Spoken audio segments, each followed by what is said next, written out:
বৈস্তরের ভাইয়েরা, প্রথমেই পিসব চরমাই তথা ইসলামী আন্দোলন বাংলাদেশ পক্ষের থেকে আপনাদেরকে সালাম জানাই। আর সাথে সাথে ধন্যবাদ জানাই বাংলাদেশ জামাত ইসলামীর পক্ষ থেকে আমাদেরকে দাওয়াত জানানো হয়েছে। আমাদের মহতারাম আমির দক্ষিণবঙ্গে রয়েছেন, নায়েবে আমির উত্তরবঙ্গে রয়েছে, আসতে পারেন নাই, আমরা এসেছি।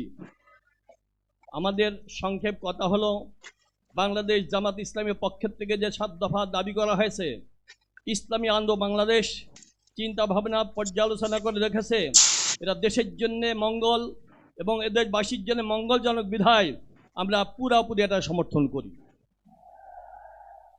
সাথে সাথে স্মরণ করতে হয়, গত বছর এই মাসেই এই সময়ে বাতাসে বারুদের গন্ধ চলছিল এবং চতুর্দিকে গুলির আওয়াজ শোনা যাচ্ছিল, আহতদেরকে হসপিটালে নিয়ে দৌড়াদৌড়ি চলছিল, শহীদদেরকে নিয়ে কান্নাকাটি চলছিল। তার বিনিময়ে আমরা একটা নতুন বাংলাদেশ পেয়েছি। যদি এই 5ই আগস্ট না সংগঠিত হতো তাহলে এই জাতীয় সমাবেশ কল্পনাও করা যেত না।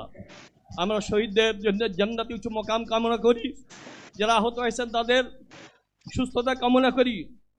সময় সংক্ষেপ, শুধু আমার স্নেহের ছেলেদের উদ্দেশ্যে হৃদয়ের একটা কথা বলে যেতে চাই, সেটা হলো বাংলাদেশ জামাত ইসলামীর আমির বার্ধক্যে পৌঁছায় গেছেন, প্রবীণ বৃদ্ধ হয়ে গেছেন, কিন্তু তার চলাফেরা কখনো বার্ধক্যের নমুনা আমরা দেখতে পাই না।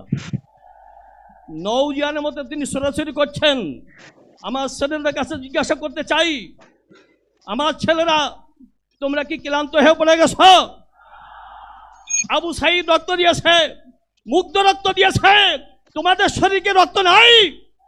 আজকে স্পষ্ট ঘোষণা করতে চাই, ইসলাম দেশ মানবতার কল্যাণে যতদিন পর্যন্ত তোমরা হকের ঝান্ডা নিয়ে সামনে চলতে থাকবে, যতদূর যাবে ইসলামী আন্দোলন বাংলাদেশকে তোমরা সাথে পাবে ইনশাআল্লাহ।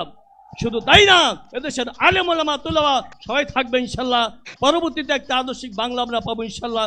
সবার কাছে দোয়া চেয়ে দোয়া করে সংক্ষিপ্ত আলোচনা শেষ করছি। আসসালামু আলাইকুম ওয়া রাহমাতুল্লাহি ওয়া বারাকাতুহু। সংগ্রামী সাথী ও বন্ধুগণ,